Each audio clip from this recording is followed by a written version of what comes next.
Now let's discuss about some questions, okay? Some questions which are related to the nervous system. ठीक है, so first question let's talk about is name the following. कुछ मैंने questions यहाँ पर दिए हैं, उनमें हमने नेम देना है that fluid that is present inside and outside the brain. कौन सा ऐसा फ्लूइड होता है जो ब्रेन के अंदर भी होता है और ब्रेन के बाहर भी होता है? तो कौन सा ऐसा फ्लूइड होता है? That is cerebrospinal fluid, in short form CSF। ठीक है, CSF एक ऐसा फ्लूइड होता है और CSF brain as well as spinal cord दोनों जगह मिलता है। ठीक है, second question is junction between two nerve cells. दो नर्व सेल्स मतलब दो न्यूरॉन्स जो हैं वो आपस में कैसे जुड़े होते हैं, उनके बीच के कनेक्शन को क्या बोलते हैं? Synapse. Okay, part of the brain which is concern with the memory. कौन सा ऐसा पार्ट है ब्रेन का जो मेमोरी से कंसर्न होता है? दिमाग। देखिए, जैसे बहुत सारे फंक्शंस, जो मैक्सिमम फंक्शंस हम पढ़ते हैं नर्वस सिस्टम के, like memory, speech, balancing, vision, thinking, okay, ये सारे फंक्शंस यूजुअली कहाँ से रिलेटेड हैं? सेरिब्रम से ही रिलेटेड हैं। ठीक है, ज्यादा मोस्टली फंक्शन, क्योंकि ये सबसे बड़ा पार्ट है ब्रेन का। ओके, सो ये ज्यादा फंक्शंस परफॉर्म करने वाला है।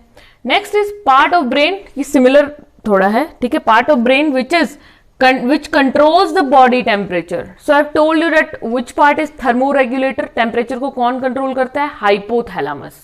Very important question. Okay, hypothalamus is a temperature regulator. Okay, question number 2 की बात करें, so it is note the relation between the first two words and suggest the suitable word for the fourth place.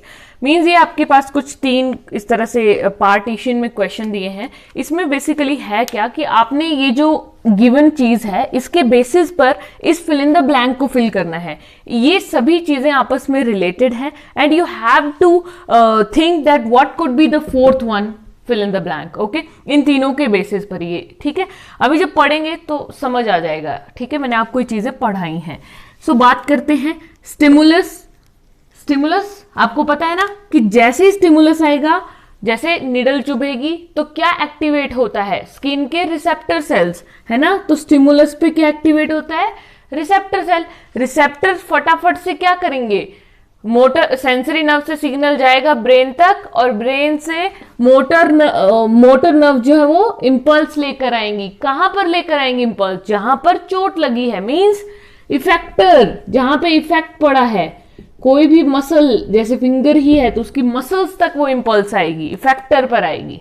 Okay, second, जैसे cerebrum, diencephalon, cerebellum, क्या है ये सारे parts of brain हैं। Okay, cerebrum, diencephalon, cerebellum, 3 major parts होते हैं ना brain के।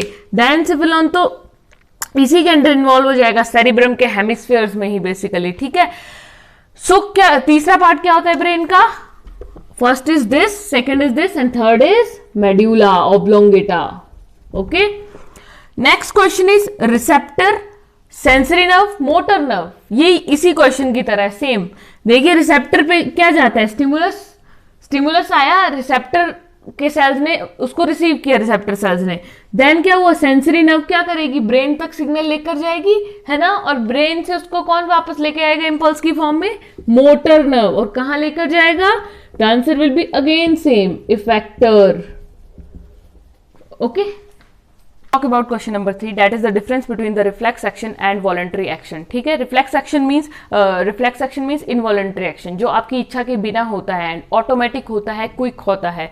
ठीक है, वॉलंटरी क्या होता है? जो आप इच्छा से कर रहे हो, जैसे खाना खाते हैं, ईटिंग, वॉकिंग, स्टैंडिंग अप, जो सारे जॉगिंग, ये सारे इच्छा से हो रहे हैं। ठीक है, so these are voluntary actions and they are self protective. Reflex action की अगर बात करें, सेल्फ प्रोटेक्शन के लिए होते हैं। ठीक है, जितने भी रिफ्लेक्स एक्शन है वो सेल्फ प्रोटेक्शन के लिए हो रहे हैं, है ना। जैसे कि आपको निडल प्रिक की तो एकदम से आप कुछ हाथ पीछे हटाया आपने, so that is for self protection. ठीक है, आपने खुद नहीं किया, वो एकदम से हटा। आप क्या सोच के हाथ हटाते हो कि मेरे को सुई चुभने वाली मैं हटाऊंगा? No, it's a natural thing. Okay, जो वॉलंटरी एक्शन है वो एक डिजायर्ड गोल, आपने सोचा होता है कि मुझे ये चीज अचीव करनी है, फिर आप उसको करते हो। यहाँ पे सोचते नहीं हो, ये चीज हो जाती है सेल्फ प्रोटेक्शन के लिए। इसमें कौन से पार्ट्स इन्वॉल्व होते हैं नर्वस सिस्टम के? Spinal cord, brain, autonomous nervous system. और इसमें वॉलंटरी में सिर्फ ब्रेन इन्वॉल्व होता है। इनवॉलंटरी रिफ्लेक्स एक्शन की बात करें तो इसमें मसल्स एंड ग्लैंड्स दोनों का इन्वॉल्वमेंट होता है और वॉलंटरी में ओनली मसल्स का ही इन्वॉल्वमेंट होता है। ओके, नेक्स्ट क्वेश्चन की अगर बात करें, व्हाट इज माइलिनेटेड न्यूरॉन। देखिए myelinated neuron as we have already talk diagrammatically, okay, myelin sheet जिसमें प्रेजेंट होती है ना। जैसे अगर सिंपल सी मैं बात कर लूं, यहाँ पे इस तरह से आपके पास न्यूरॉन होता है, ठीक है, this is the neuron cell रफली आई एम टॉकिंग अबाउट, और यहां पर एक्सॉन्स प्रेजेंट होते हैं इस तरह से, ठीक है। अगर यहां पर एक्सॉन्स हैं और ये इस तरह से नर्व की एंडिंग्स होती हैं, ठीक है, और यहां पे ये ब्रांचेस डेंड्राइट्स होती हैं, ठीक है। आई एम जस्ट रफली ड्रॉइंग, ये बीच में न्यूक्लियस है, ये साइटोप्लाज्म आ जाता है, ये डेंड्राइट्स आ जाएंगी ब्रांचेस सी, ठीक है, मीन्स टोटली एक ट्री लाइक स्ट्रक्चर बन जाता है, ठीक है। तो इन एक्सॉन्स में ही यहां जैसे प्रेजेंट होती है माइलिन शीट, ठीक है, जो थोड़ा सा ल्यूब्रिकेशन का काम कर रही है बेसिकली, ठीक है।